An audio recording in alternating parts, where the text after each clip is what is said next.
This is episode 9 of Writer's Block. We got guest here, Moses. Now, Moses, I was thinking about the show Game of Thrones, and there's a character, I think it's If the you say the spider. one bald character, I'm It gonna is, forget. okay, no, okay.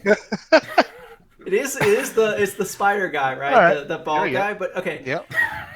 He's also a eunuch, but I wasn't going to bring that up. But anyway, what's interesting was that about that guy is he has sort of this secret allegiance to the old kingdom, but that's taken over by this sort of drunkard, whoring, warring guy, Robert Baratheon, right? And the whole series, he's trying to help out the old kingdom to come back. Now, Moses, you formerly were on the biggest podcast in Counter Strike, Counterpoints.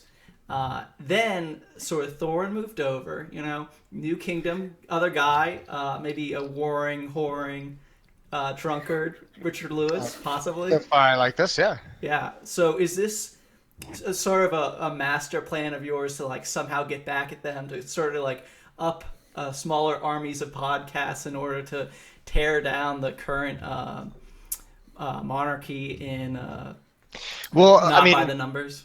for this one, for this whole comparison to work out, you guys would have had to have been in power at some point previously, right? No, Like no, you. no. We're just like the Dothraki. We're just the horrible Okay. horse people that are just barely trying to get out of the muck, right? Yeah, trying to cross the water. Yeah, exactly. We don't have like, proper instruments. We're struggling each episode, but we just need a god. We just need the help from someone powerful like You need yourself. you need the Dragon Queen.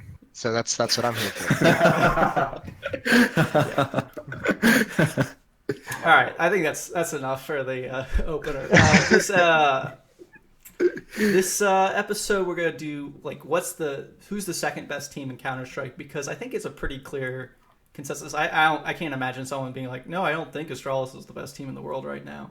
Um, just like just check. What do you guys? What's the consensus? Maybe just like one sentence answer. Max, who do you think the second best team in the Oh, world as is? if you threw it to me first. Okay. Is this the way it's going to be now? I'm the first on your screen, Scott. No, I Um, switched it back. Last week we switched yeah, the that was like super disconcerting. That's okay. I don't know. It's really hard because it's obviously like you got the stand-ins of phase, which you have to consider. And I like read. Was it you that wrote that piece, Sam, about like how phase's performance at stand-in should be celebrated? Hmm. Um, one of the many hidden rivalry pieces that that never get promoted on socials that I found. It made it to Um, top of Reddit, dude. You shut your oh, mouth. did it? You did. Oh, You Jesus, did. dude. Thank you I so much. didn't. Anyway, Yeah. go on. So yeah, I read that and I thought that was like a pretty good series of points. And I don't know. Yeah, I'll probably go with Faze. I'll say Faze. Okay. Moses, what do you think on number two? Just top of your head. No, I was going to go with FaZe as well. I thought that was actually like a really timely article because I was like a line of thinking that it took me a little bit to come around on. I thought there were plenty of other teams. I thought, Navi was starting to kind of creep up there. Mousesports, obviously, for a period was probably in the consideration. Liquid for a little bit of time was in the consideration, but you can't argue with FaZe's results, and I think it was the stand-in factor that's always kind of kept me away from rating them higher over these past few months. But even with stand-ins, I think they're at the point now where they've just proven they are the second best team, even with a different fifth at every couple of events. All right, Sam, this is your opportunity to break the monotony. Yeah, I This is think your it's chance. Navi. Say It's Liquid. not. Say Navi. It's Navi. Yeah, it's Navi. Navi. Okay, great. Yeah, that's my opinion. Oh, okay. No, I think all sides have a valid point. No, I think I'm tending more towards Navi just because the uncertainty of phase. But I mean, there is something to that like even with Chromin, they're still beating Mouse Sports. Mouse Sports themselves had the stand-in at this last tournament. Um, Maybe a good place to start with this is the whole phase fifth issue with Olaf Meister sort of being in and out of the lineup. Well, Sam, you just had this piece that come out. What I didn't get a chance to read it because I was just so incredibly busy with my riveting things that I do. But what was the take on this piece? Do you think that like, how do you see FaZe in terms of the stand-in dilemma right now? Do you think they're still a good team? Do you think that the role that they have to fill is kind of marginal, and that's why they're allowed to get away with this fifth? No, well, the piece was more, it wasn't so much analysis as it was just pointing out how strange their situation has been and how surprising it is that they've been able to perform despite having multiple stand-ins and building new strats with Olaf Meister and then him leaving again and things like that. It's actually, I don't know, it's a good and a bad thing because on one level, it kind of shows that FaZe is kind of a plug-and-play kind of team, which is disappointing in one sense. But in the other sense, it's super impressive that Kerrigan can build so many rosters that can just, perform top 3 in the world all the time. He did it immediately when he first joined FaZe. Then he did it with Keo and Alu. And then he did it with Guardian and Olaf Meister. And now he's done it with Exist. And then he did it with fucking Croman. And so that's very impressive. As for their play, I think Croman is good. Like he was not very involved in their first LAN, which I think was ECS London. He didn't do much. Actually, he had like a 0.61 kills per round and a 0.60 deaths per round, which is like the least involved I've seen a player in a long time, except for Skadoodle. But at this most recent, LAN, he was very good. He fragged a lot for the team, and he took over pretty much 1-for-1. I think the spots that Olaf Meister had, and he's done very well, like around Cat on Raj, very good player. And so I think it should go to show that it doesn't make that much of a difference for FaZe whether or not they have a stand-in situation, and that's both a testament and a critique of their play. But yeah, they're still very good. They're still a very good team as a summation. It obviously helps that they have like some of the best players in the world and most experience that they can overcome mistakes and kind of confusion like that. But I think also it really helps that I think, if you go back and you look at Kerrigan, he's got to be one of the best in-game leaders for like new teams and new lineups for like the first 3-4 months of their existence. Like he's always done very well with teams as soon as they've formed or as soon as he's come in to be an in-game leader. They've gotten off and running very, very quickly. And it's only until later when they seem to start to fade away. So I think there's a couple like nice tools that FaZe has that can overcome that. Croman, I think, played great. I think you're right. I mean, his first event was weird. I think that was more maybe nerves of being involved in a lineup with that much prestige and not really understanding how it was going to work, and obviously kind of stepped it up the second time around once he got to Brazil and was phenomenal. But I think this FaZe team, the crazy thing is because they have so much individual skill, they don't necessarily have to worry about all of the other issues of like, a Liquid does, where Liquid all of a sudden doesn't seem to have a very solid map pool. Mousesports at times seems to have a very confusing map pool, especially now that their Mirage has been shown to be weak. So FaZe just seems to be able to overcome all that just because of the raw individual ability of their players. Yeah, that's a good point. Also, I'd just like to point out that Croman had, before ECS London, he met with them just a few days before. He had never actually met any of the players. And so that's just a testament to there's no way he's going to perform if he's never even talked to the people. He played good in Dallas, didn't he? He was playing with Heroic, I want to say. Yeah, so it was weird because he played 2 LANs with Heroic. The first one was very, very good, and everyone was like, whoa, fucking Croman. And then he played a less popular LAN where he kind of got dumpstered, and all of Heroic got dumpstered. So he looks like an inconsistent player, but he's fit really well into this system.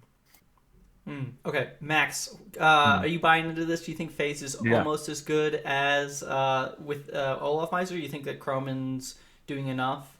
Well, they just have like so many win conditions. It's insane. Like it's and because when I try to think of FaZe and to characterize the way they can win the tournament or win a round, I get this like weird sense of going like individual skill as the way to say it, but it's like the flexibility of their skill that surprises me the most, and just the ways in which, like for example, like Guardian, we traditionally think of as like a dominant anti-AWPer. But then in certain series, you watch him and he's like far more explosive and mobile around the map. So even though in my mind, it's like FaZe is this team that has very specific tools, when you put them out of their comfort zone, they seem so flexible and able to like adapt on the fly. And if we like sort of comparing like Na'Vi versus FaZe, I don't necessarily see like as much of that same flexibility in Na'Vi's game. And I think that their way to win rounds and to win games is more linear, even if it might be more like immediately impressive. And so yeah, I definitely agree with, and I guess that goes to show like what do you think, like if like fucking Croman swapped out for a player on Na'Vi, could Na'Vi do what FaZe is doing? Probably not. And Well, actually, depending on the player, they might improve. yeah, true. Are you on the anti-Edward hype train, Moses? Not necessarily. I think he's been playing good lately as well. I think Yeah. the scary thing is he had like a terrible year preceding it, right? So it's good Some to might see say him multiple playing. years. Yeah, some would say multiple years. So I mean, it's good to see him playing well. He was always like one of the most confusing players that I would watch. Is like this past year, when we'd watch him in the green room, like you'd sometimes just like they'd be spectating him, and you just start scratching your head, and you'd be like, when did Edward become an idiot? Like when did he lose his mind? And like that's always very, very confusing. And I mean, I don't quite know how to kind of quantify what that means when a player looks like that. Like whether it's a loss of confidence in himself, whether it's a loss of confidence or comfortability in the team, whether they're just not practicing. But there were times where he just flat out looked like he was playing a different game than what was happening on the screen, which is kind of weird. So I mean, I'll hop on the anti Edward train if if that kind of Edward comes back, certainly. But he's one of those guys who gets a little bit more leeway. One, because he's kind of he is a legend of the game, so he doesn't get criticized as much. He's always been a pretty quiet player. He's not a big personality, so he gets overshadowed obviously by Simple. So there's a couple reasons why I think he's kind of gotten away with a few like months where he hasn't been a great player, I guess would be the best way to put it. I think one of the weirdest things about Edward is that he doesn't seem to have the veteran wits that you would expect.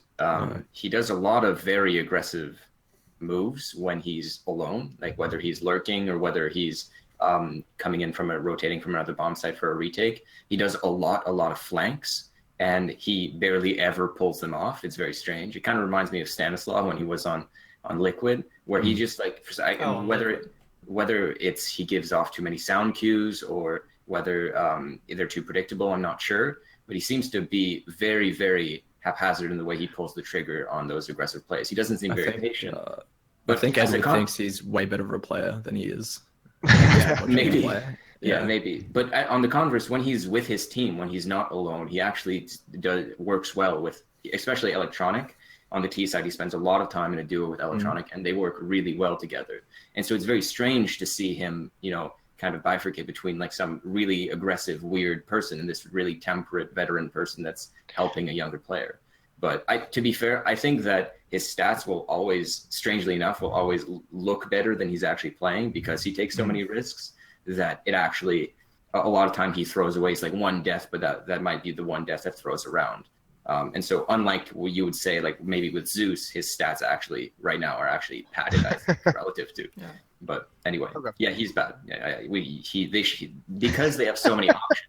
No, I actually really liked Edward many years ago, like in 2015. Yeah. But now there's so many options in the scene that they can replace. The most obvious for me is either Hobbit or Dren, like one of the two. I don't care. And I think that they would be such natural transitions into this role, especially Dren, who can do everything that Edward does better at this point in time. Like it would be so natural that if Na'Vi were willing to spend the capital, like Na'Vi would immediately become a contender first round. I think that's the thing, though. I think that we're going to start seeing more and more orgs, and I guess this is kind of going off topic a little bit, but we're going to see more of these Croman situations because, I mean, we just saw the report of the G2 buyouts, 800,000 each.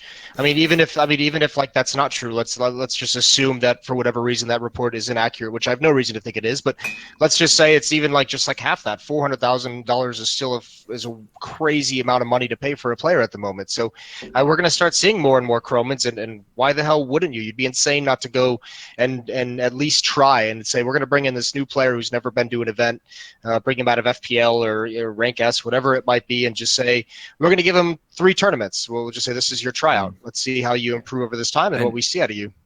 And it's like you don't even have to think of like FPL or Rank S. Like if you pick a player from the bottom of the top 20, you're getting like an international like caliber player. You know what I mean? Like the level of talent at orgs whose buyouts might not be even in 5 figures is insane right now. It's insane. And so yeah, I think I 100% agree with that. Could not agree any harder. Yeah, go ahead.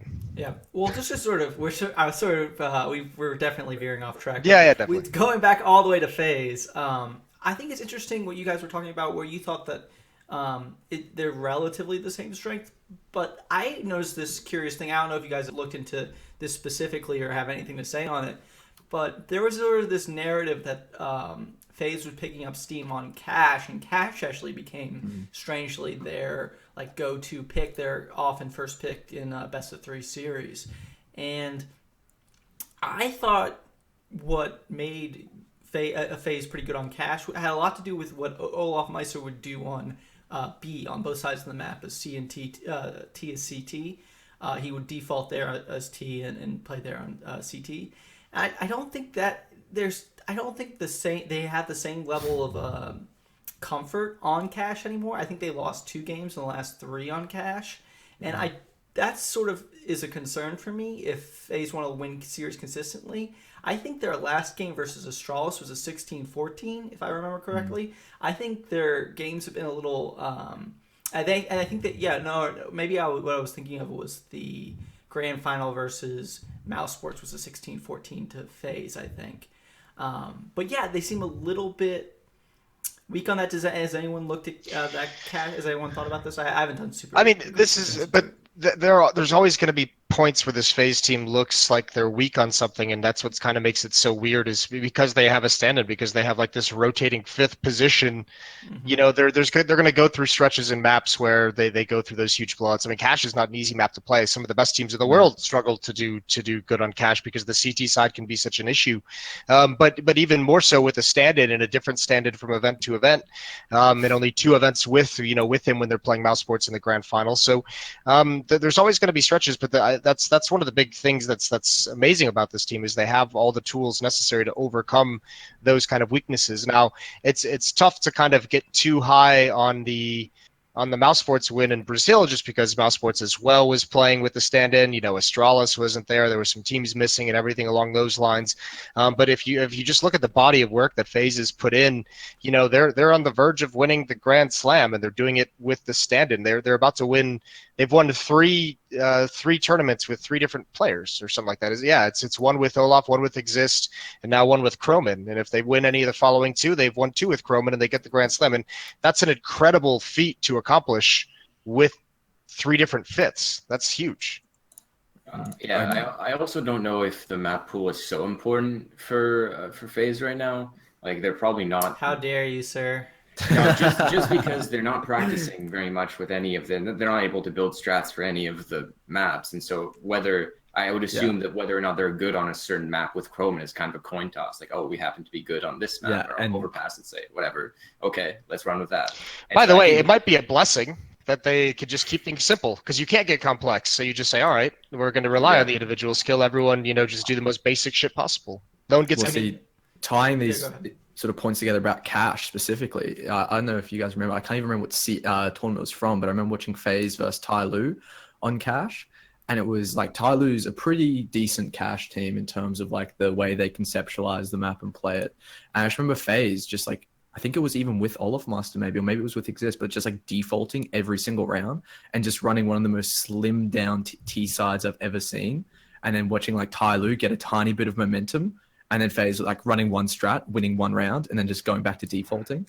Like, it is insane how simply they can approach certain situations and then just let like the inertia of their own talent just like carry them over into like winning XVX situations. And I also think that's why like their Cash is so, and also like a big thing with Cash is obviously like the strength of your double AWPs on CT side. And FaZe have, from what I hear, a pretty good double AWP setup. Especially with Olaf Master in the mix. Just to interject, it should be noted that they did veto Cash against Liquid and Space Soldiers at Belo Horizonte. Sure. They did it first round against Space Soldiers for obvious reasons, and then they're a very good Cash team. And then they did it the second round of vetoes against. They opted into Mirage instead of Cash against Liquid, which is actually pretty bold. Super interesting. Obviously worked out for them. Anyway. Well, Liquid are a great Cash team. I think their record's pretty even, like 6-5, 5-6 or something in the last 100 days or so. But I think with FaZe, I was joking with Sam earlier. It was like, I don't think the map pool is that important. I think FaZe has a very specific, like, narrower pool that's always been there. It's Mirage, Inferno, Cash, and Overpass, right? They haven't seemed to really picked up Dust 2 as far as I remember. They are not doing particularly well on Nuke. I think they're 3-4 or 4-3 in the last 100 days, and Train, I think they've only just played Astralis on it. Like that's just a map they think they can beat up Astralis on. So I think the map pool has to be important because it doesn't seem like they never seem to be able to have the successes elsewhere. Now, Dust 2 is interesting if they're going to play this style, right? Because we've sort of seen how Dust 2's come in, and this seems like a possible FaZe map, right? Sam, what do you think of me trashing your point? Do you? I don't know. I think that they've been very able to adapt their map pool over time. It is true that they've been really good on Mirage with multiple rosters, but it's just specifically with the Olaf Guardian roster that I think they had the trio of Inferno, Overpass, and Mirage, where they were very strong at the start. Their Inferno went from best in the world, and now it's fallen off completely. Yeah. Well, they sort of moved over to Cash. Yeah, after the new year. But they used to play Train quite a bit when Astralis also played a lot of Train, and now neither do. So, I mean, I think it's just a natural transition in their map pool, but I definitely think that they're flexible. Like when they had Keo, they were very comfortable playing a Train, and now not so much. But like with Chrome, and that's what I mean. When you have a different roster and you don't have time to figure out who's good with what position or whether or not Chrome can play Olaf spots on Inferno or whatever, like you're just going to kind of roll with it, go with whatever feels good. And it's going especially to be on Cash, because it's not like you're dealing with like a fucking pool of sharks in terms of playing Cash versus something like Inferno. Especially when you get to like the top 10. I think it makes more sense in terms of being able to be flexible as well with your vetoes. I think there's a couple things. One, you said that they have a narrow map pool, and then you listed off 4 maps they can play. That's more 4 than 4 out of 7 is narrow, relatively. That's not that narrow. Well, Inferno's a toss-up with them right now, and then they have 3 maps specifically. Yeah, but even beyond that, I think the map pool only. I kind of agree that it doesn't necessarily matter with FaZe. It does matter when they play Astralis, obviously, because they have to find something they can beat that team on. But, I mean, name the other teams, like what kind of a map pool are they going up against? And I think that's where you look at it and you see the map pool doesn't matter because Mousesports doesn't have a great map pool. Navi obviously doesn't have a great map pool. Liquid doesn't have a great map pool. I mean, none of them have any maps that you consider them to be world beaters on. So when you go up against these teams that are kind of in that same spot that are, anywhere from 2 to 6 in the standings, like who's got the kind of deep map pool who's got a deeper map pool than FaZe outside of Astralis? I think Navi have a better map pool. I would say. There we go. Here he is. Now we're getting into it. Let's go. They can play quite a few maps. They can play 5 maps. I mean, they could play every map in the pool if Simple is going off. That's all I got. That's true. But they Dude, they can play Fortnite and win when Simple's going off. It doesn't even matter what the game is, bro. Like right, but. For a while they were very strong in Inferno, but they've transitioned that now. Like I spent today watching a bunch of their demos on Mirage, for example. They're very strong on Mirage, and I noticed because of your tweet, Scott, about their record, which is like 12-1 or something like that, which is insane. But they've been very strong on Mirage, especially using mid control with Simple and Window. Simple. He's actually incredible at picking people off in Window. I've never seen someone get so many kills. Especially just how confident he is. That like gets me going. That gets me going watching Simple. Yeah. So, but it's not just Simple because the rest of his team had very poor ratings earlier in the year on Mirage, but now everyone except for Zeus is bumped up significantly, and I think they have 3 players in the 120 range on the rating on Mirage. Flamey's super good on the A site. He's one of those players. He's kind of the archetype like Magisk and Nico, where they're really good at receiving pressure and dealing with the pressure with their movement. So he's super strong there. And then Electronic has been really good on the T side. From my observations, I don't have any statistics to back it up, but he's been really good playing around, getting boosted up window, playing around connector. And so they just have a really good feel for it. But I don't think that I don't think they have an amazing map pool, but given the fact that they have this map now that's better than FaZe is on any map, and the fact that they have more maps that they can play semi-comfortably, like I think that you could expect them to win against FaZe in the best of 3. Yeah, and I think a great thing that they also have is they're playing Nuke more like Astralis is, which is I think they're 6-1. Navi's Nuke is mentally good. Like the last few times we've seen him play it, that's kind of crazy when you consider that's always been one of their big bands. Mm-hmm. I mean, and then if you think about it like this, like what's the best maps you can have if you want to have a strong map pool? Like what's the most valuable maps? I think something like Train isn't super valuable right now. It's just like in the middle of the pool. What I think is valuable is a map that's everyone's gonna play, so Mirage Inferno, or a map that no one's gonna play, Nuke, because you just have to be good on it. Then people will either have to permaban, like first ban in a best of 3 versus you, then you take their permaban, or just no one's prepared for it because they think, okay, it's not a popular map, let's not even put that much effort into it. I think Navi actually have a pretty good map pool.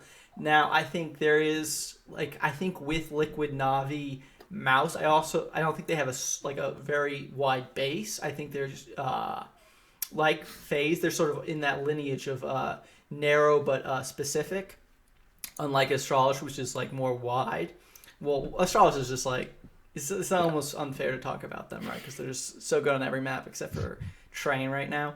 But all right, Max, what do you think? Are you on the anti Sam me right side versus left side of the show? In terms of the weighting of the map Navi's pool? map pool works. Do you think that they have a ability to? Do you think what do you think of their map pool? Is it a Moses comment? Is it just simple going off? It makes them look like they have more wins, or do you think they actually? It's also electronic. Let's make sure that is very well known. Okay. Yeah. Not slightly. Well, yeah, I have a fear of pie charts and 100-day graphs, so I generally stray away from map pool analysis, generally speaking. But like in terms of okay, well, but like in terms of picking out specific things that Na'Vi do on their map, which is what I'm more interested in. Things like, for example, like Na'Vi's overpass, like their B hold. I think it's Edward and Flamio Electronic that hold it. But I just remember watching. I think it was Nip play against them or something, and like Nip managed to beat Na'Vi on overpass or like play them really close or something, and it was purely because of how shit their CT side was, and then they were able to bounce back and like win the next map because of like a good CT side or something like that.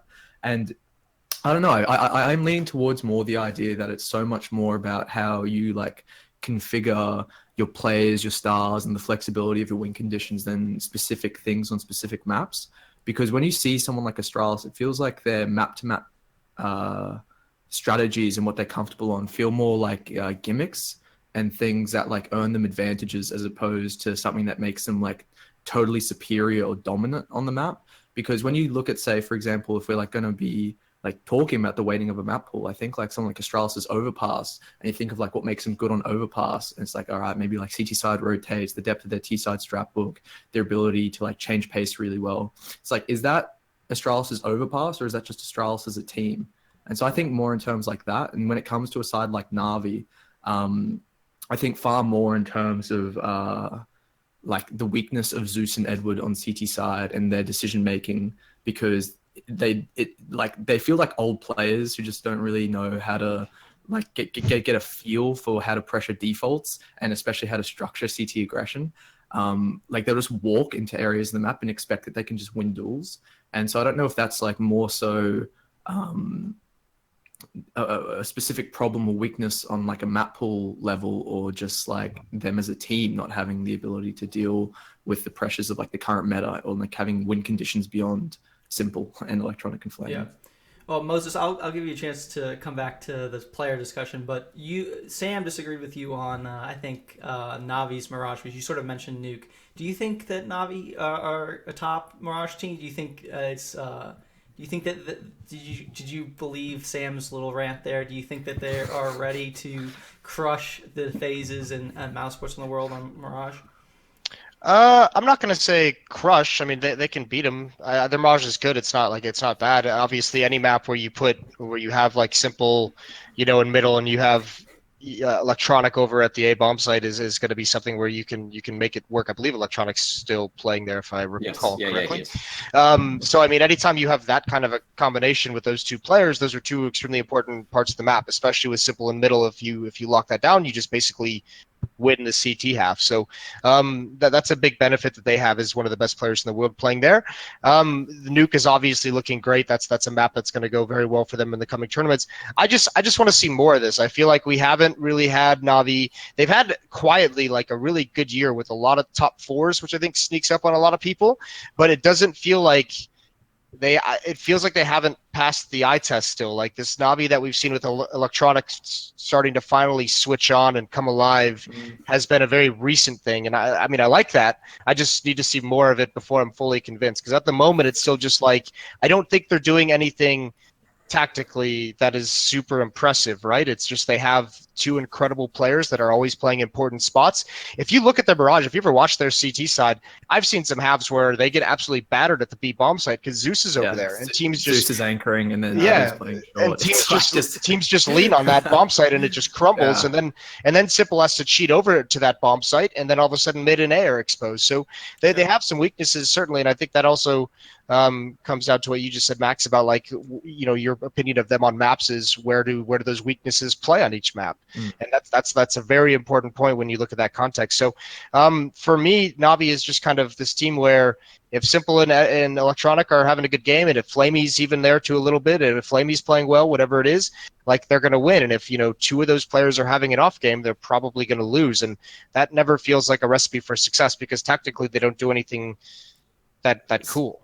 See, I think like a little bit the other way, where it's like because like when you look at Navi's Mirage, and you can probably comment to an extent on this, Sam, it's like if Zeus can find two, because he anchors, I think, on train for them as well, and on some other maps, like Zeus plays like that man should never be an anchor. What? No, well, because I think he just swapped out for like many a C spots, because they're like, let's always put our shittest player in these positions, and so now Zeus is playing there, and so.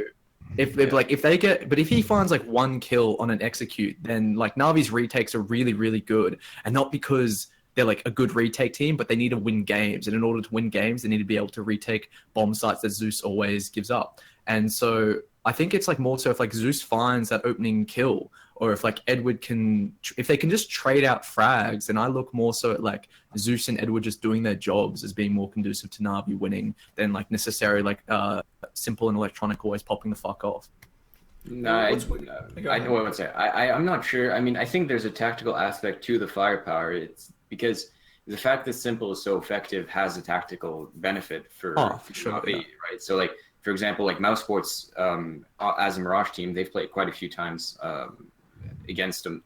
Navi and Mouse have played quite a few times on Mirage, and when Simple isn't having an amazing game, Mouse eat them alive, and they take over map control in mid and just slowly kill them. But when they can't, and this happened a few times now, when Simple's in window and he's going off and he has strong economy and he can afford the AWP, they absolutely destroy Mousesports in the early round.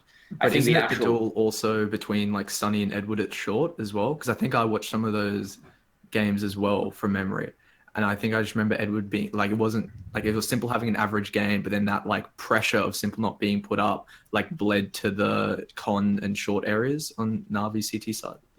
And Edward is kind of streaky on cats. He can be pretty good. And then he can make really bad. He has pretty bad movement, so he can overpeak and get killed by Chris J or Sunny quite fast. But I think it's more like you have a genuine tactical tool here, and it's not just whether they have a good or bad game. Like it's like this is like literally a factor going into the game. Is like, Mousesports is probably not going to be able to get map control this entire game. Like that's a massive problem for them. So I mean, it's going to be way harder too. Yeah, and actually, Navi have gone better at defending the B apps recently because they've noticed that teams just avoid A at all costs, and just all go there. And so they've gone a bit better. They're still a little weird, but I don't think that that's close to their biggest problem. Their biggest problem on every map, but it's particularly problem on Mirage because they get so many opening kills, is that they can't close out rounds when they have man advantages. They do so many dumb plays. Like I just watched a bunch of their games today, and I watched them lose a 1v4 against Oscar. I've watched them lose a 5v2 in mid on Dust 2 somehow, just by everyone just peeking randomly to get. It feels like when Navi are doing well and they feel like they're feeling good, they lose any sense of composure and they just do whatever. They have very little temperance, and I think that's been the biggest problem. So, for example, in their most recent match against Mouse on Mirage, they were up like 8-2, and then they lose a 1v4 against Oscar, and then suddenly Mouse catch up. I think it was actually they were 6-2, and then it was 9-6 for Mouse at the end of the half, just by this 1v4 that turned the tides of the economy. And so like stuff like that is actually, I think, their biggest problem. And actually, maybe that's a factor that FaZe can deal with, because obviously they have so many good clutchers on their map. But I don't think that the map pool or the weakness of their anchors is actually what's bringing them down right now. Yeah. So that goes back to what Moses was saying, how they don't pass the eye test, because it's shit like that. Yes. That makes it really hard to get around them, because it's like the cohesion. Because like the biggest thing with an eye test, because that's like what is so crazy about Astralis, and I'm sure people listening are like so sick of like people talking about how good Astralis is, but like they pass the eye test immediately because you look at the way they're playing, like, oh, well, obviously these are the best players in the world playing in the best system in the world. And yeah, I think like cohesion's a big element as to whether or not teams pass the eye test. It also like mistakes like that, like losing 5-on-2s and everything, and kind of the mistakes they make in the mid round, it also goes back, we say with every other team, it goes back to leadership, and it goes back to who's the guy forcing them to improve in this aspect. And if you think of that on a basic level, that's always going to be the in-game leader, or typically it's the in-game leader, and that you just have to point at Zeus, and you have to. I mean, if you look at Zeus's career, he wins a major, right, which is cool. But ever since the major, there's just been crack after crack forming in his kind of like his reputation as a great in-game leader, which he was back in 1.6, and he obviously was at the beginning of CSGO, but it doesn't seem to be the case anymore. Like even the guys on Gambit came out and were just like, yeah, like he was not necessarily, he's not the one who kind of did all these things. Like we had plenty of issues in the boot camp. I mean, that was very storied, is that they were fighting at the boot camp. They didn't even want to play. They didn't think they would go far. After the major, it's like, Zeus wasn't the one, making all these great calls down the stretch. So, I mean, his leadership has got to be kind of suspect. And then it gets to the point where it's just like, yeah, he's Na'Vi royalty, but if he's not being a good leader, what's he doing there? Because he's not providing a whole lot elsewhere. But the thing is if you look at Na'Vi without an in-game leader, like it was obviously a massive disaster. So I think you either need him, or you need Angel or Blade or something, and it's like how well does he balance like personalities in the team? Like, well, I feel like certainly that's a huge element, Yeah, I mean, does he even do that is the question. I mean, that's always something that we don't really know, right? That's always going to be like, we can't really tell exactly what he does. And I'm not saying that like he doesn't do anything, but it's just cracks start to form in that kind of veneer of him as like this great leader that can build this team into a championship contender. So I think Navi's good, obviously, is kind of the essential part of this topic. I just think they don't have not as well-rounded as a FaZe would be, despite the issue. I will say this, as much as I think FaZe is the second best team in the world at the moment, I said this about Optic, what was that, 2016, I guess it would be? 2017, where it's just like... 2016. Are you talking about Stanislaw lineup? Yeah, like right after the Atlanta major, so that was 2017. It was just like you can't spend this much time without a set fifth. At some point, if you haven't picked a fifth, this team is going to slowly dissolve. I don't care if it's FaZe. I don't care if it's up. No, it will. It will eventually happen, and it's just like a matter of how long is it going to take. Whether it's a contract expiring, whether it's a better offer coming out. If you're not going to pick a fifth, and it's not going to be a fifth that's going to make everyone happy to a certain degree, that team is going to break up. Someone is going to leave. There's going to be one more, piece of the puzzle fall out, and just because. It's such a stressful environment to be in, going from tournament to tournament, never getting consistent practice. It's not fun for players. So I mean that's like a red flag at the moment with how long this has taken to get this Olaf situation resolved. Actually, I'm writing an article right now, and you guys can see if you agree. But I'm thinking that they should just keep, because of the NBK buyout. That seems to be not possible. That's not going to happen. That's a bit wild. I think that they should keep Croman as a fifth and just ride until they kick some. I feel like there's got to be someone better than him, but because they have the whole international market to look at, right? But it's not so much about the player. It's just about knowing that this is the guy, and just building strats and just getting comfortable with this one player instead of having Zeus and Croman and who else after. Now it's just another guy that you need to fill in on everything. Right. Okay, go ahead. Well, I was going to say also these player, like when you're trying to pick up players and look at players, it's going to start coming in. It's no longer is this player good enough? Does he have the experience? It's also how much does he cost? And yeah, you could go out and get an experienced international player from another team, and he's going to have a $250,000 buyout. Now, is he going to be $250,000 more like better than Croman would be? Who might be, I don't know if Croman has a buyout, but or anyone, for instance, if they don't have a buyout, is he going to be that much better to warrant 250K? And I think the argument that we're going to start seeing from most organizations and teams is no, probably not.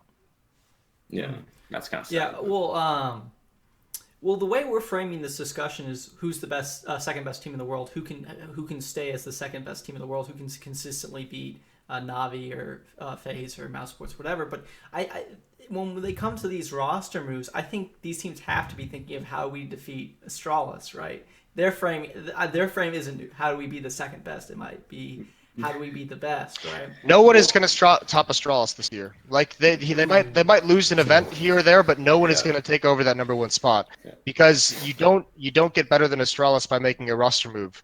You get better by matching them for how hard they work, and there's not a single team that's even close to working as hard and putting the time in as Astralis is. So that competition is done at least until 2019. It's fucked. That's a good point, but I would say that Mouse does have a solution, and that solution is Snacks.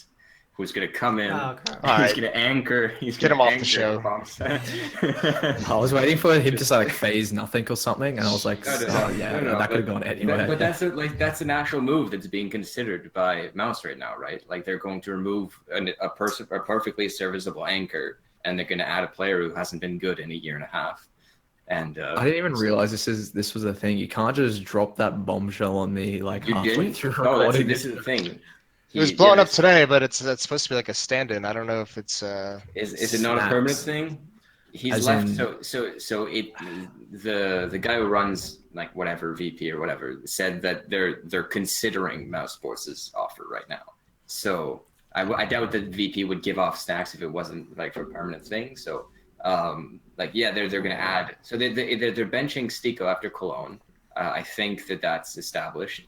And they're adding someone who looks to be Snacks, which I actually think it would be a good move if they added. Yeah, same. Like, I'm thinking about it. Yeah, Kiyoshima would be great on Mousesports. Why not? Mm-hmm. He speaks English. He's been on international teams before. But he's got some baggage. He's got some baggage to him, though. Okay. What baggage does he have? 1 second. What baggage does he have?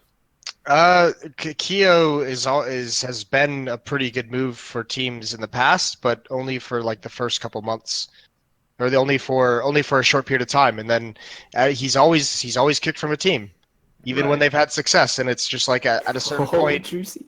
I imagine there's going to be some behind the scenes stories that maybe I don't know about, but to me that's a red flag for a player. If even in success he's getting kicked from teams, or he's the first one removed from teams where they're not having success.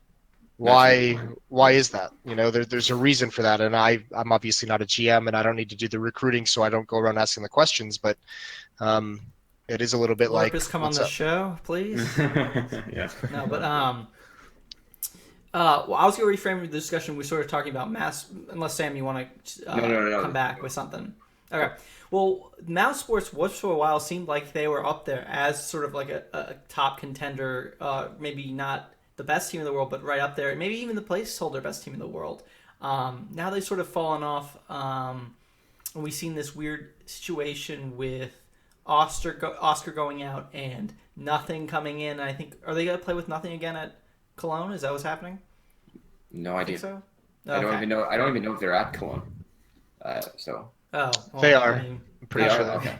Yeah. Okay. Well, anyway, yeah. I mean, is there any thoughts on this? Like, they actually played FaZe really close in that best of 5, right? It was 3-2 to FaZe. I think Mousesports probably should have won it if I recall that correctly. Yeah. It was so long ago. It was 10 days. It was a weekend.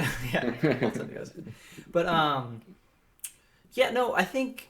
Okay, there's an interesting thing going on there with Oscar going out, and you see Chris J having over some really good maps there in that final with him being the star, and you're wondering, like, Sam, you've been pretty critical on the show of Oscar, how he doesn't show up, and I was thinking, like, if Chris J does seem to be buffeted, seems to be strengthened or emboldened by his absence, like, maybe Oscar is like a trading piece to another team that they can get a better rifler, and then I don't know. Is this an idea? Want to jump in on this?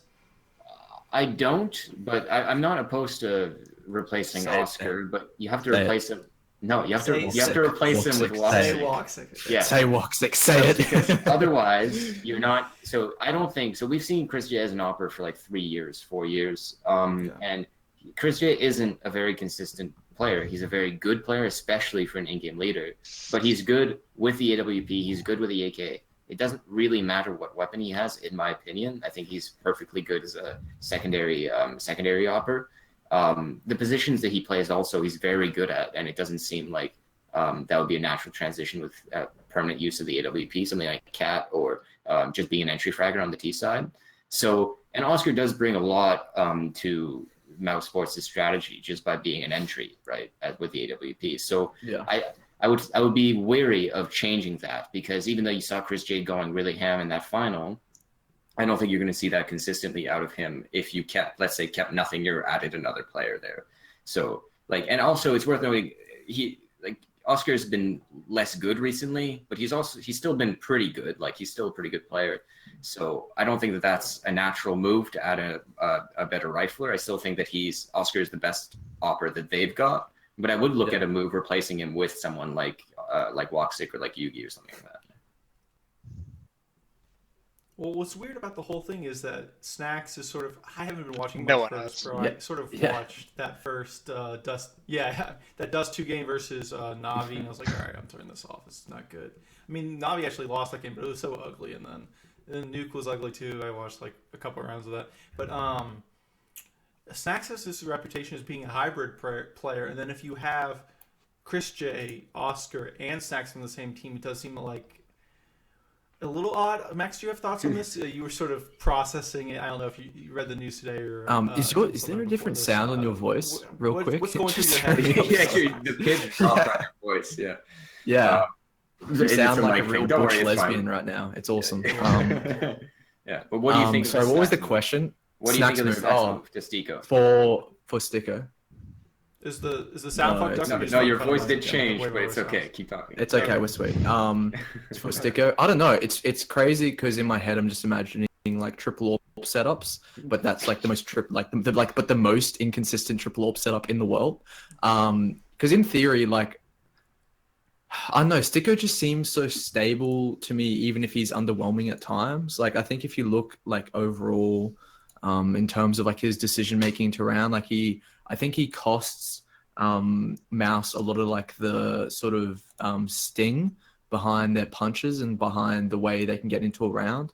It does, and he makes like a lot of like, especially I noticed I was watching their Dust 2 game with Nothing, and I think it was against SK, and there was just a couple rounds where like Sticko in a retake would would just rotate incorrectly, and he cost them a bunch of rounds where it just didn't feel like he was a part of the team and he didn't know how to work off of Nothing at all. And it just, I don't know. There was just some things where I'm like, oh, for sure, don't do that. And like, he doesn't feel like an exceptional player to me. But at the same time, I don't put the expectation on him to be an exceptional player. Whereas Snacks in my head has such a high skill ceiling, and I put the expectation on him to be exceptional. But do Mouse need that, or do they just need to like rejig the stars they have? Does someone take a step back, especially given how good Rops is looking recently in the games, at least that I've seen? It's like, do Mousesports need to add like another star bit of potential like resource draining firepower to their system, given how seemingly well balanced it is right now? Like, these are the questions I'm thinking. The thing is that Stico is like the epitome of a support player, and you're not putting Snacks in support positions. If you are, why are you getting him? So it's like you're gonna have to put like Chris J or Rots. Probably Rots is their like secondary support player. Like, but that just feels like you're putting down the confidence of those young players. Yeah, I have a couple issues with Mousesports at the moment. First of all, with the Snacks thing, I think that's probably the best point to bring up about it, is that if they bring Stacks in for Stico, this isn't a plug and play move. This will change the entire way that team operates, because you have someone like Sunny and you have someone like Rops, who are both, well, Rops is a little bit more passive. He's usually the guy on his own, like reading the game, but Sunny is like a playmaking rifler. Oscar is obviously a playmaking opper, and you all of a sudden you start adding more players like that who want to get aggressive and who want to do something crazy into it, and I think that can be deadly, especially for CT sides. So I think Stico's pretty important there. I don't think Stico's a bad player by any means. I think he catches probably way more flack than he deserves. Yeah. I think, with Mousesports, I think Chris J is probably one of, if not the most improved players of the past year. I think he's been phenomenal for this team, especially when you add in the fact that he's had to turn into an in-game leader. But I also, the big warning for me with Mousesports, the kind of scary thing I have with them, is that I have never seen Sunny and Rops play so well as they did in Brazil when Oscar wasn't there. And now all of a sudden you have to have the conversation is, do you want that Sunny and Rops? Well, could that be consistent if they don't have Oscar? Would they be playing at that level on a more consistent basis? And if they could, do you want those two playing like they did in Brazil, or do you want Oscar on the team and have a more subdued Sunny and Rops for whatever reason, and have an Oscar that may or may not be going nuts? And this is under the assumption that like they're like sort of inflexible in that way, where it's like Oscar has to be this or he can't be on the team. Right. Yeah. I mean, there's a lot of ifs to it. I know that, but all I know, like for a fact, is that Sunny and Rops like were incredible in Brazil, and I hadn't seen that level out of in quite some time, especially throughout a tournament from start to finish, like from day one to about map 4 in the grand finals. They were amazing. Map 5 they dropped off. It was a long grand finals. We'll give them a break, but that was an incredible tournament out of them, and I want to see it more. And I don't know if that has something to do with Oscar. I don't know if it has something to do with the team or just those guys, or it was just like a nice week for them or whatever it might be. But that's, if you're missing quote unquote your best player and you have 2 other players step up to like MVP level play of the tournament, then you kind of get into a dicey area. So I think it'll be interesting to see what Mousesports looks like with Oscar in Cologne, and then what Rops and Sunny. But it's just kind of my thoughts on Mousesports. That makes sense. That makes sense because Sunny especially spends a lot of time setting up Oscar. In terms of aggression, will be the sort of supporting force to Oscar's aggression.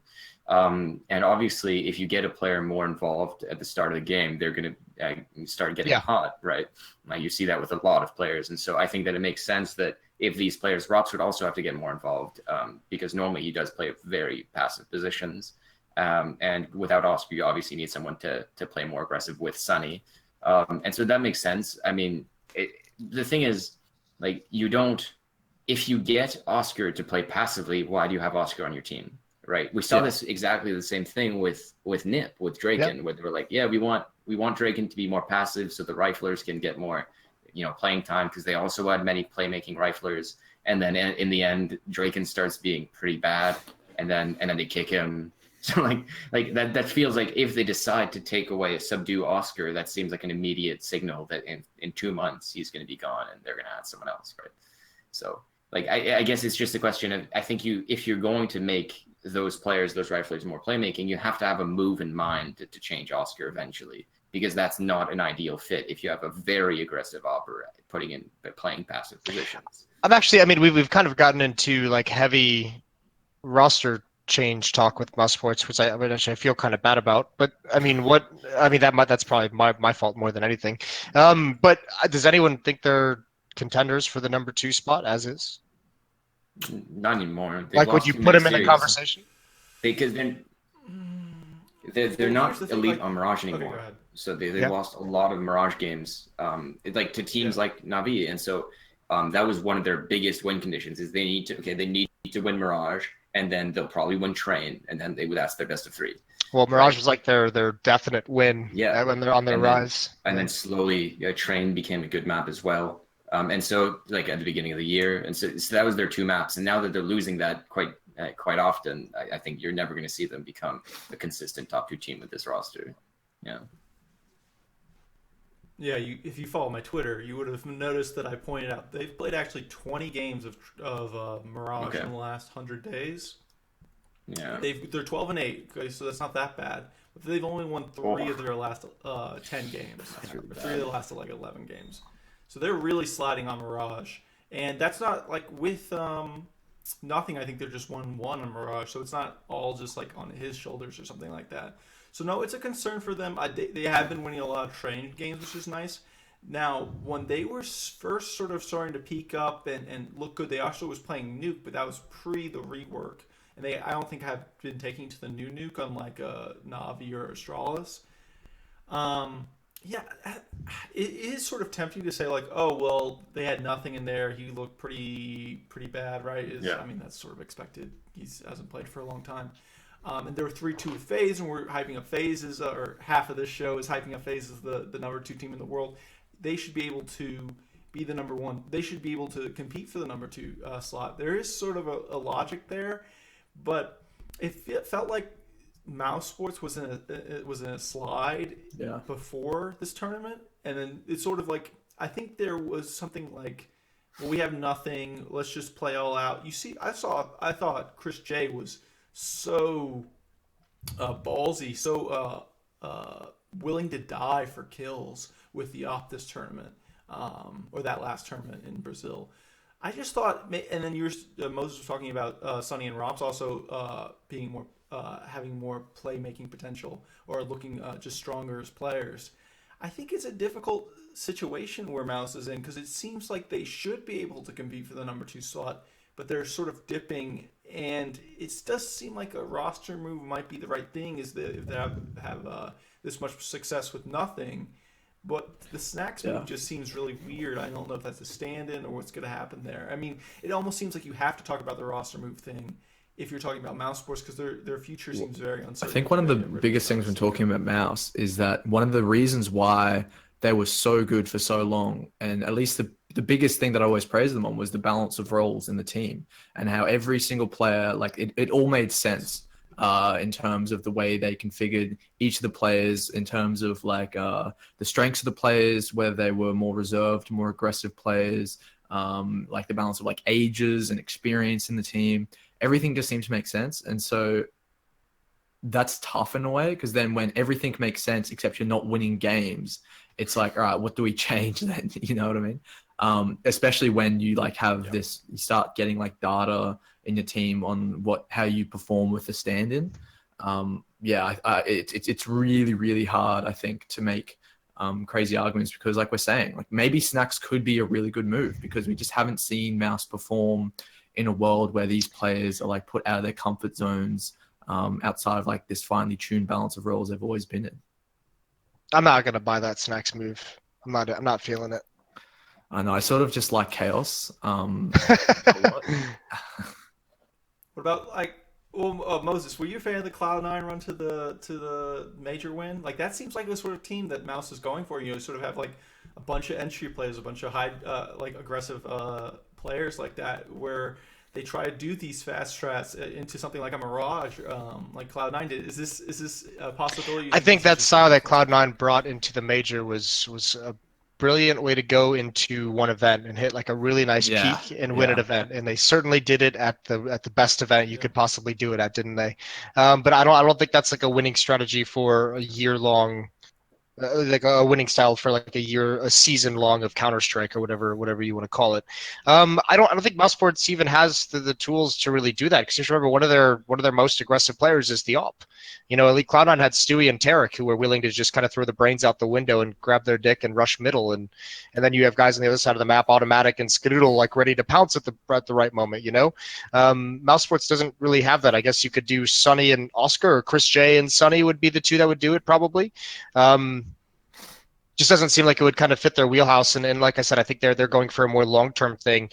I think part of the reason why I think we look at Mousesports so negatively, and I mean this is kind of fair play, is it's like the life cycle of when you're improving as a team, right? The story turns on them, where, you know, for so long it was, you know, these look at how they're rising up through the scene, look at how they're contending, look at how they're fighting. Oh my God, the Mirage is incredible. Oh my God, they can actually win series. And then when they do that for 4 months with no noticeable improvement, it's like, okay, well, now we have to start talking about how you're just disappointing. Like, you know, you never took the next step. And I think that's a ceiling that Mousesports hit. That's a ceiling that I think Liquid is hitting right now. Not being able to turn that corner. It's a ceiling that Astralis had to bash their head against for 2 years before they could get through it. So I think Mousesports is still a very, very good team, depending on who they're going to be playing with. Even with Stico, I think they're a top 5 team, certainly. It's just like a very weird scenario for them to be in right now. I don't understand where this Stico roster change is coming from, and like from their point of view, right? Like they just got to the grand final of an event. Yeah, they had stand-in and everything, but I think it's because they're doing. Is it just to attempt to get to that next level? I guess it would be. I think Stico's been having a lot of confidence issues. If you check his Instagram, like he's pretty bummed out. I've seen all the good stuff. Yeah, it's kind of. I would expect it's a bit like Steel. Like it's not that they just immediately want to kick him, but he's sort of the natural person to kick if you want to make an upgrade, and he sort of feels that, and then the vibe just dies, and then like Steel decided. Last thing you want is a sad Slovakian on your team. I mean, no. They also tried to kick him earlier in the year, right, to get Dennis in. So if you remember that. So that was like I always felt like that was like a fucking like a Astralis. I mean, didn't try and kick Zipnix, but they told him straight up, like, if your play doesn't improve, we have to replace you. I always felt like that was that kind of a conversation. Maybe it wasn't. I don't know. But that brings up the offhand comment that you don't want a sad Slovakian on your team is a good point, because that was one of the things we brought up a lot in Brazil. Is Jordan just as like an energy guy is phenomenal, especially for a team like Mousesports, where Chris J has been talking in interviews for like 6 months now, like dating back to, I think, even the beginning of the year, end of last year, where he's just said, at times, like, I have to remind everyone that it's okay to be excited, it's okay to be hyped up, and it's okay to be animated during these matches and everything. And if you look at that team, there's no one who seems to be like the driving member of like being excited, being like happy that you're playing on a stage, and it's obviously a weird thing to talk about because you can't really quantify it, but it's the whole Virtus Plow thing. Is when you have that energy and you have that kind of momentum, everything seems to go better. Everything seems to work better. And they don't ever seem to hit that mode outside of this Brazil where everything seems to just be clicking and everyone's in a good mood. That's interesting. Yeah, well, there's actually this interesting thing that you guys are sort of touching on. It's like we mentioned jokingly the MBK buyout a couple times this episode, but you think about what player FaZe and Mousesports need as their fifth right now. If they are for sure dropping Stico, they both need like an anchor player, like a guy who plays very supportive positions on the CT side. Olaf played like Inner Train and B Mirage and stuff like this, and B Cash. Stico's sort of the same way. I think how I mean that it almost seems like. Yeah, there should be a bidding war for MBK. Not for 800K. Like, if Zipnix just what if like that was the highest level play by Hastro? You just like watched a bunch of demos and it's like, what do the two teams like need the most at the top end? Like just put the price on it based on like what the demand of the market is. Hastro's a genius, dude. Did you say RPK or NBK? No, MBK. Sorry, I misheard. Yeah, my bad. Whoever runs Q2, I don't know. But, yeah, I've got it saying. Yeah, I think NBK. But see, the thing is, I'm not even sure if NBK is enough for Mousesports. It might be enough for FaZe, but like, I think that I've come to the opinion that anchor players should be superstars or close to. Like the best anchor players in most positions are players that Someone watched some Zipnix VODs recently, I think. Yeah, but Zipnix isn't a superstar. No, that's true, but Zipnix is a really good player. So there's a difference. So I've come to this opinion by watching Body, actually, who I know you really like. Yes. Welcome. No, I'm just about to argue completely against this. Where I get consistently disappointed by Body because he's a good player, but he doesn't seem quite good enough for the positions in which he's playing. So he's playing an anchor on B site on Inferno, right? But like look at like the top teams who's playing on there. It's fucking Nico. Like, are you going to be as good as Nico? Well, no. It's like, you want to play a CT anchor position, or you can play Pit. You have to be as good as Magisk if you want to be a top team. Oops. So you see, like, these anchor positions, they're not necessarily your best player, but they're very, very strong players. And Zipnix has always been sort of an anomaly here. But right now, at least, he is playing really, really well individually. So he's playing the best form of his career. And then buy that token to bring it back. If the anchor, then what about Na'Vi? Yeah, and that's a yeah. Oh yeah, Navi also sort of because if Zeus and Edward are like the two small side, like if Zeus is the anchor, then it's like talk about a fucking far cry from a superstar, man. No, but Edward in the past when he's been in good form has been their anchor, and he's really Well, good no, at that Flamey. position. Yeah, Flamey as well is their, very good in this Flamey's position. their big side anchor.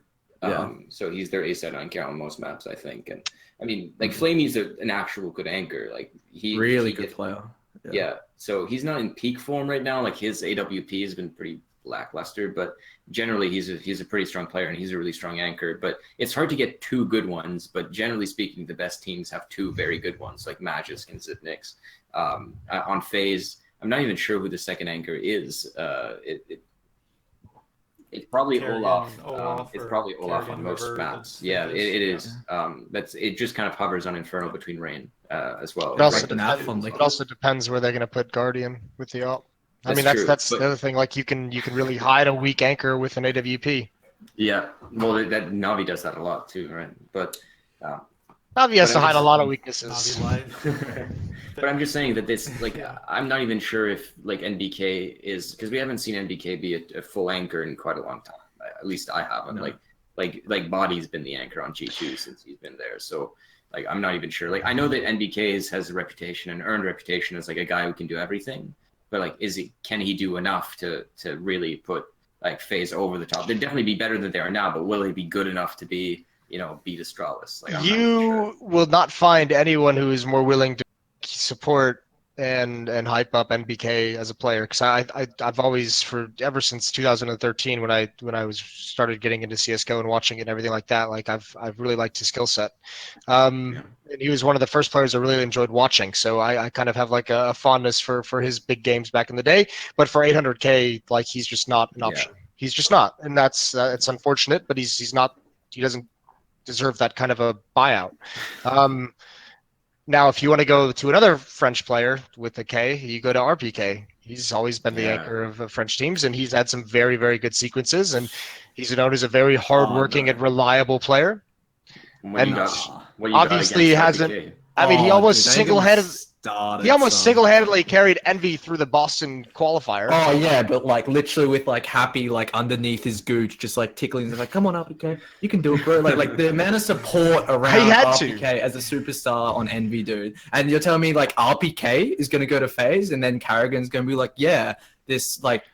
I was throwing it in there for Mousesports as well, just because we were talking about just like solid enough like bomb site anchors. But he's like, an I think option. RPK is good, but I also think like he was made out to like he was given so much on Envy, and I think because I don't know, like I went down this really weird rabbit hole, and I still am, where because like no one talks about Envious, I got obsessed with researching like how Envious worked. Just because it was so confusing to me, because it's like this narrative exists where people are like, oh yeah, Envious got the dregs of the French shuffle, therefore like everyone just expects them to be shit, as opposed to actually analyzing why they were shit. So I and it was crazy. Like RPK could do whatever he wanted in a round, and would just like use XMS as his like bitch, and then use Hadji as his bitch, and then Scream would like always second entry behind them.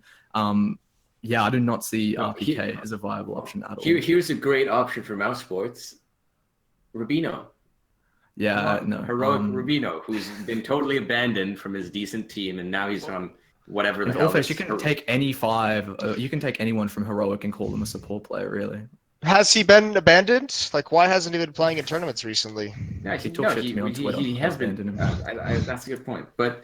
Like, I'm just saying that, like, he's been abandoned by, Snappy and Yugi, who just kind of recruited him and fucked off. I think that if we remember before he joined Heroic, Rubino was a pretty exciting prospect, right? He had this really, really great blast. I think it was blast with the team or whatever. Yeah, whatever event he was with Astralis at. To be fair, he got overshadowed by Dupree Alping. So it was a good event. But I'm just saying that like he looked good and all that, and I think that Rubino, personality-wise, is a great fit for that. And maybe he's a little less mopey than Stiko is right now. That would be a natural fit. But what about someone on Hellraisers? Like I don't know. I feel like you can make this argument. Like, there's any like above average rifler that's on a team that's not in the top 5, you can be like, oh, fucking maybe he wants to be on a good team. So I don't But know. I'm just saying that Heroic is going to be discontinued soon, right? Because of that, Refresh has to sell off its other teams. Like they have already given up on Godsent, and now they're probably going to have to give up on Heroic soon. And so those contracts are likely to be terminated or transferred. And Rubino has a reputation as a sport player. He's pretty good. Maybe it's a natural transition for someone better than Red Reserve to get a Refresh player, right? I'm saying that seems like a natural fit more than like if you wanted to say like Issa, right? You could say, oh, why doesn't Issa join one of these teams? But Issa it'd be Dead Fox, wouldn't it? Which is even more he's the sport player, but like you don't want to add Dead Fox as a support player to any team, not even Hug. So I want to get him on a team just so Thorin can keep making jokes. What about JKS boys? JKS, the pride of Australia, the pride of Brisbane, where I come from. Get JKS on there. Is he willing to leave Renegades though? Man, how have your boys accomplished absolutely nothing over the past 3 years? How have they managed to pull that one off? Living here in the States. What, Renegades? Yeah. Oh mate, they've just been living the American dream, just mediocrity. It's been great. No, like they played in front of IM Sydney, and then people drank out of their shoes. It was a great time. How can you even look past that, Moses? That's Remember that? That was a fun event. But no, but JKS, from my memory, JKS has actually gotten offers from other teams, right? So, I don't know. Yeah. He has. I think so why hasn't he taken them? And if he's not willing to move to another team in NA, which I suppose I think if FaZe offered like Mouse, I think it'd be a different story. Would it? Like right? He just doesn't seem. I don't know. Like that's just a weird. Like if he's been on that team for like 3 years now. But like we're talking so theoretical, right? And we're thinking of we need a player to swap out that's like versatile, is more reserved, has a strong, consistent skill set, like as a rifler, right?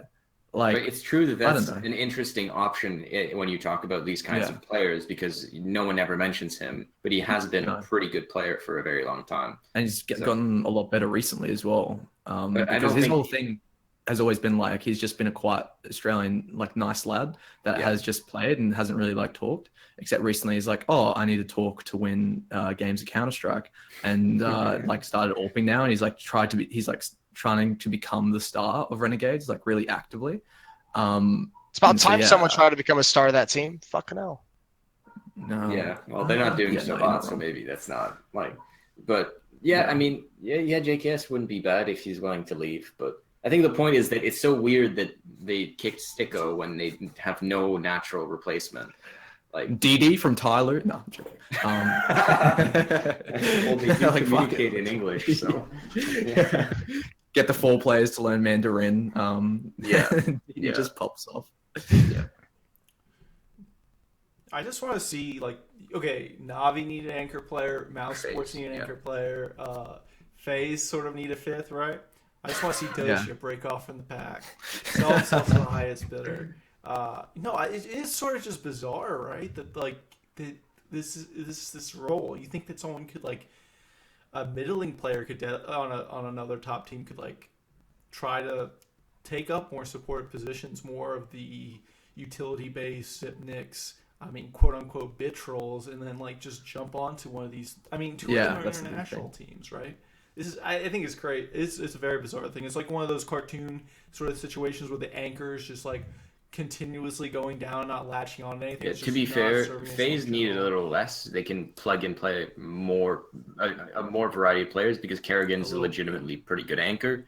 Like, I'm such a fanboy of Kerrigan's game. Like, he's such a good fragger for an in-game leader, even though he gets no credit for it. But he's a legitimately good anchor, at least on B Mirage. Like he'll genuinely get multi-frags often against multiple teams. Like North comes to mind for some reason because I've been scarred by constant bashing of disappointment. But like Kerrigan's actually a pretty good fragger on these maps, and so he can, like, more so than Zeus, it's not a liability. And so you can, like, instead of having to put like Chroman in put him in really shitty situations when he comes in, you can put him on Cat instead of fucking apps. So I think like they have less of a problem that way than Mousesports do. But at the same time, if we can transition quickly into Liquid, because that's the last team that we haven't touched on that should be mentioned. Ooh. They actually have found one, right? Like Taco's pretty good, right? So I think that they're the first team to Yeah, they're the first team to actually find. Steel could Steel's Well, he's on available, loan I now, see, guess. but I mean, I don't know if that's a good. but I think that Steel, if Steel, right, but He if he stopped playing for Liquid because he didn't want to speak English, so he can't be on any international teams. oh God, that's so That's That's disappointing. tough. Yeah, that's But- super tough because his English isn't that bad, is it? No, but I think he was getting frustrated. I would imagine same with SK getting frustrated with having to communicate so much very quickly, and I think that's where he felt like it just wasn't adequate enough. Yeah, that's interesting. But what's interesting about Liquid to me is that despite the fact that they now have like a very good roster composition, like they still have this awkward opting situation. But that's not I don't see that as a massive weakness for them right now. They seem to have peaked pretty hard, and it seems to me, maybe you guys disagree because I haven't watched that much of Liquid, but it seems to me like they've peaked to the level of the Riflers, right? Where they have really good players, but none of their three Riflers are really superstars. They're just really good Riflers, but they're not at the level of Nico. He could be, but he's not. Like I know he's supposed to be Rain, but he isn't Rain yet. Like he's still waiting. Like as much as I love Liquid, I would not be surprised if Liquid like became the second best team in the world, like relative to Mouse and FaZe over the next like 3 months or so, especially given how consistent they're looking. I think when they get momentum in a tournament, they can be very, very difficult to stop. that's not going to happen. I love that weighted pause. We all know I Liquid. I really do like watching this team. They're this weird team where they pass the eye test and they fail every other test. And I think the problem with Team Liquid at the moment is they don't have anyone who wants to be the star in big games. They mentally are very fragile. They get tilted very easily. If they get off to a slow start, it takes them way too long to recover into it. And sometimes individuals don't recover in maps. They take so many blowout losses for a team that's supposed to be a top 5 team that it's kind of astonishing. And they have players who don't want to step up at the big moments. Like, we've been, Elige has been in the conversation for the past 2 years as the best player, one of the best players in North America. He, like, outside of some rare instances, he doesn't seem to want to take over and be a badass in the big games. Nitro is way too spotty in huge games as well. Even Twist, and he's still very, very young, both in terms of his actual age and experience in big tournaments compared to the others, but still not inexperienced. He hasn't shown like that kind of ability. So the only two people I really rely on when it comes to being in big games is Naf and Taco. And I think the great thing is Taco has shown that he's possibly one of the most underrated players in terms of his skill and ability that we've had in professional Counter-Strike for the past 2 or 3 years. I think he's a phenomenal addition for any team. I think any team in the world would be lucky to have him. And, this is just a team that doesn't seem to – they haven't figured out how to win. I've been comparing them for the past 3 or 4 months to Astralis for good reason. I think they play really smart Counter-Strike. I think they play fundamentally sound Counter-Strike. Which is the eye test part of it. They have someone like Naf who is willing to make plays. That's a piece of the puzzle that Astralis didn't figure out for a while, but they don't know how to win, and they can't get over that hump. And I think that's going to come back to haunt them if they're just stuck in this limbo period where, yes, they're good enough to beat every single team. We've seen them compete and get close to Astralis, but they can't win enough events, and they can't, go on those deep runs to the grand finals enough. They get upset by NRG in a quarterfinals. That can't happen to this Liquid lineup. It just can't. Yeah, that's interesting. Well, kind of comparing it to what you said about Navi and Zeus, don't you think that you need an in-game leader then that can, rally the troops and get him to rush A site on train with Tech Nines like Astralis did when they didn't have those kinds of players? Like I feel like that wasn't so much a rally the troops. That was just like, fuck, we've tried everything. Let's hit the outer bomb site, and it worked. And then they just went apeshit from there. And then you rally the troops after that win. Yeah, sure. But I'm just saying, like, I feel like you need someone to be assertive and confident even when things are going poorly. Yeah, but you can't really do that from the coaching position because you have 4 30-second timeouts with which to do it. No. So you kind of, So don't you want a person in the game instead of Nitro that can do that, right? Yeah, I mean, you want someone. And I think the problem with, not problem, but I guess the only person, if you look at that lineup, who would be that person is Taco. and he's the newest player, and I think he'll have more and more influence as time goes on, especially now that him and Zeus can be in their ear during practice and everything, and between maps and all that kind of stuff. But it can't just be one person. That's something that has to be like a virus, right? That has to like infect every other player, that kind of positivity and excitement. And it can't just be Taco just every single time being like, come on, guys, we're not out of this just yet. Then it just comes off as like meek. Right. Maybe that's Because- what Cloud9 has always had over Liquid, is the fact that they had someone like Stewie 2K, right? No, not just Stu. I always heard not even that. I always heard the guy was Tarek in that team. Yeah, and every single person that Tarek plays with, and one of the probably the most underrated aspects of Tarek's game, and even one that I underrated with him for years, is that I haven't heard a single person that he's played with who hasn't said he's one of the best teammates they've ever had. So yeah, no, go ahead. Yeah, no. Max, you had a point? I was just gonna say, because like it's so funny you talk about the eye test, because it's my bread and butter, Moses. And so like Liquid, to me, like it's crazy watching them because of how structured they play and how Yeah, they're so fundamentally good. sound, like you're saying. And except the key thing that makes me, and it took me like a lot of VODs to put my finger on it. It's like that's the structure feels stiff, because when you watch Astralis play, one of the beauties of them, because they play very similar in terms of how they like approach the early round and how they structure their transitions between certain ideas, but Astralis just seems so much more capable of flowing between them and improvising on the fly than Liquid. And there's times when I think Liquid are playing more to a plan than what needs to happen within a round, if that makes sense. I think that's the experience of Glaive as an in-game leader versus Nitro as an in-game leader. Yeah. Because it's like, all right, we're going to do this execute at 20 seconds, say, and then they play to the round timer as opposed to seeing information and being able to pressure for an opening in spite of that call. And that's what I think separates them. And it's like that killer instinct that they don't have, especially in big moments when they look to their structure as opposed to their stars. Whereas it feels like Astralis don't necessarily need to look to their structure or to their stars. They look to Glaive, who can like mix both those things really well. And so I think Liquid will be super consistent because of how well-rounded they are as a team and what they bring to the table. And if they can find that, which I think, I don't know, I feel like it's more reasonable to perceive a team becoming like gaining momentum and gaining aggression and gaining confidence and finding that, as opposed to say like having Fnatic and expecting them to suddenly start playing really structured, consistent styles of CS. So I'm always going to lean towards being more optimistic to a lineup like Liquid. Okay. Well, I think we've sort of reached our time limit, our time for this episode. Is any final comments anyone want to take for Cliff? I'm just happy that we all agree that FaZe is the second best team in the world. Yeah, so.